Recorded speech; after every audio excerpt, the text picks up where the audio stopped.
নমস্কার বন্ধুরা, নতুন রেসিপিতে আপনাদের স্বাগত। আজকে আমি আবার একটা অন্যরকম রেসিপি নিয়ে এসেছি। আজকে আমি করে দেখাবো যে আলুর খোলা দিয়ে কী করে বড়া তৈরি করে খাওয়া যায়।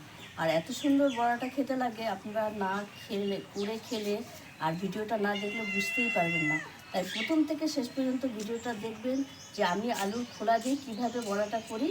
আর আলুর খোলার জন্য যে আর আমাদের এখন জমিতে আলু তোলা হচ্ছে, চতুর্দিকে এরকম রান্নাঘর ভর্তি আলু ছড়ানো, এরকম উঠোনেও আছে। আর এইগুলো হচ্ছে একটু বাতিল আলু, মানে বাদ দেওয়া। এই আলু দিয়ে আমি বড়াটা করব, তার জন্য এখান থেকে বেছে বেছে এখানে আমি আলু ভিজিয়ে নিয়েছি। এই দেখুন, এই কটা আলু বড় বড় দেখে ভিজিয়ে, তাও একটু একটু ইয়ে আছে। এইগুলো দিয়েই আমি ছাড়িয়ে আমি বড়া করব। প্রথমে এই যে আলুটা আমি ভিজিয়ে রেখেছি, এই দেখুন বন্ধুরা, অনেকক্ষণ ভিজিয়ে একবার ধুয়ে নিয়েছি। আলুর চোকলায় প্রচুর নোংরা থাকে, ওই জন্য ধুয়ে নিয়েছি। আবার কেটে আবার চোকলাটা ধুবো। আর আলুর খোলার বড়ার জন্য আমি নিয়ে নিয়েছি এখানে চালের গুঁড়ো 1 বাটি, বেসন, লঙ্কা কুচি, ধনেপাতা কুচি, সর্ষের তেল, কালো জিরে, নুন আর হলুদ গুঁড়ো। এবার আমি আলুটা একটু ছাল ছাড়িয়ে নেব। ছালটা একটু মোটা করে ছাড়াবো, তাহলে বড়াটা ভালো লাগবে খেতে। এইভাবে আমি ছালটা ছাড়াবো প্রত্যেকটা আলুর। আর এই দেখুন, আমি একটা নিচে প্লাস্টিক পেতে নিয়েছি, কারণ এটা পেতে নিলে এটা ছালটা পড়বে, দিয়ে আবার একবার ধোবো। এই দেখুন বন্ধুরা, আলুর এই যে ছাড়িয়ে নিয়েছি আর খোলাগুলো ভালো করে আবার ধুয়ে নিয়েছি। এবার আমি থেতো করে নেব।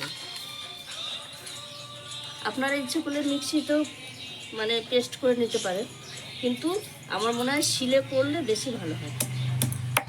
এইভাবে থেতো করবো সব আলুর খোলাটা, এরকম থাকবে আলুর ইয়েটা, তবেই ভালো লাগবে।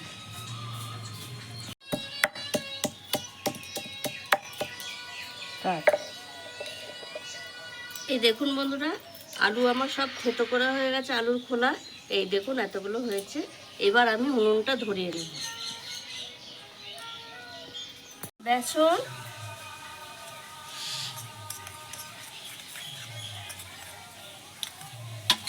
আর চালের গুঁড়ো, মেন উপকরণ যেটা চালের গুঁড়ো। এবার আমি মেখে নেবো। যদি লাগে তাহলে আর একটু চালের গুঁড়ো দেবো, আর না লাগলে দেবো না।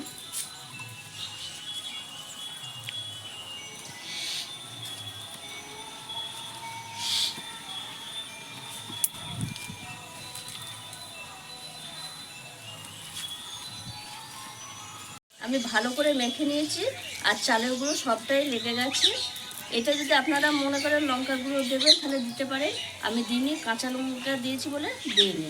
আর আমার এদিকে তেলটা গরম হয়ে গেছে। এবার আমি এই যে বড়া বা পকোড়া বলে এই হিসাবে আমি ভেজে নেব।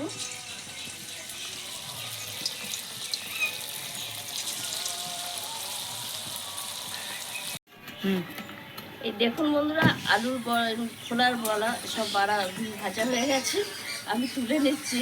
আর এটা কতটা খাস্তা হয়েছে আওয়াজ শুনলেই বুঝতে পারবেন। এই দেখুন, মচমচ করছে। আলুর চোকলার বড়া, এটা একটা পুরনো রেসিপি। এটা আমার শাশুড়ি খুব করতো, তখন আমাকে দিয়ে করাতো, বলতো কিছু হলেই বলতো, বৌমা আমাকে একটু এই আলুর চোকলার বড়া করে দাও না, এই দিয়ে এক ভাত খাওয়া হয়ে যায়। মামুনি একটা খেয়ে বল কিরকম হয়েছে, তুই তো কোনোদিন খাসনি, আলুর চোকলার বড়া খেয়ে দেয়।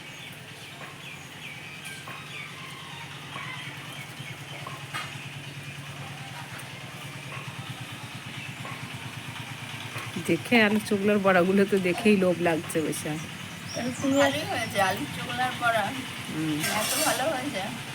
আমার মা খুব ভালো খেত আলুর চোকলার বড়া। মেজ বৌদি একটা খাবি নাকি? দাও, নে খেয়ে দেখ কেমন হয়েছে। তুমি একটা খাও, খেয়ে দেখো। গরম গরম ভালো লাগছে, দারুণ লাগে। আমার শাশুড়ি খুব ভালো খেতে। তুমি তো বন্ধুরা, এই দেখুন, আমার যা তো খেয়ে বললো খুব ভালো হয়েছে। আমরা এর আগে অনেক খেয়েছি, কারণ আমার শাশুড়ি তখন খুবই করাতো, আর খুব ভালো লাগে খেতে। তাই আমার ভিডিও ম্যানকেও একটা দিয়েছি, ও খাচ্ছে। তাই আপনারা এইভাবে বাড়িতে খুব সহজ উপায়ে কিছু যদি না থাকে তরকারি, তাহলে এরকম আলুর চোখলা দিয়ে একটু বড়া করে খাবেন, খুব ভালো লাগবে খেতে। আর এই বড়া দিয়েই মনে হবে একটু ডালের পাতে এক ভাত খাওয়া হয়ে যায়। আর আমার এই ভিডিওটি যদি আপনাদের ভালো লেগে থাকে কমেন্টে জানাবেন। আর এই ভিডিওটি যদি আপনাদের ভালো লেগে থাকে তাহলে লাইক করবেন, শেয়ার করবেন, সাবস্ক্রাইব করবেন। আবার দেখা হবে আগামী ভিডিও। টাটা।